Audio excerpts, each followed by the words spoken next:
কবিগুরু রবীন্দ্রনাথ ঠাকুরের লেখা কবিতা জন্মান্তর। আমি ছেড়েই দিতে রাজি আছি সুসভ্যতার আলোক। আমি চাই না হতে নববঙ্গে নবযুগের চালক। আমি নাইবা গেলেম বিলাত, নাইবা পেলেম রাজার খিলাত। যদি পরজন্মে পাইরে হতে ব্রজের রাখাল বালক, তবে নিবিয়ে দেব নিজের ঘরে সুসভ্যতার আলোক। যারা নিত্য কেবল ধেনু চড়ায় বংশী বটের তলে, যারা গুঞ্জা ফুলের মালা গেঁথে পরে পড়ায় গলে, যারা বৃন্দাবনের বনে সদাই শ্যামের বাঁশি শোনে, যারা যমুনাতে ঝাঁপিয়ে পড়ে শীতল কালো জলে, যারা নিত্য কেবল ধেনু চড়ায় বংশী বটের তলে। ওরে বিহান হলো জাগরে ভাই, ডাকে পরস্পরে।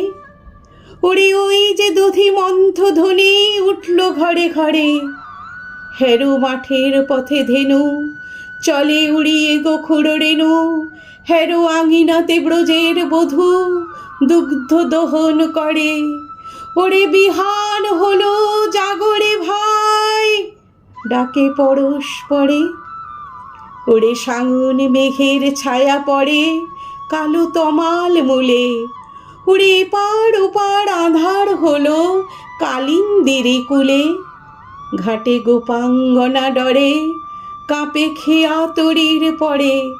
হেরো কুঞ্জ বনে নাচে ময়ূর কলাপখানি তুলে। ওরে সাঙন মেঘের ছায়া পড়ে কালো তমাল মূলে। মোরা নবনবীন ফাগুন রাতে নীল নদীর তীরে, কোথা যাব চলি অশোক বনে শিখি পুচ্ছ শিরে। যবে দোলার ফুল রসি দিবে নিপ শাখায় কষি, যবে দক্ষিণ বায়ে বাঁশির ধ্বনি উঠবে আকাশ ঘিরে। মোরা রাখাল মিলে করব মেলা নীল নদীর তীরে। আমি হব না ভাই নববঙ্গে নবযুগের চালক। আমি জ্বালাবো না আধার দেশে সুসভ্যতার আলোক। যদি ননি ছানার গায়ে কোথাও অশোক নিপের ছায়ে, আমি কোনো জন্মে পারি হতে ব্রজের গোপবালক।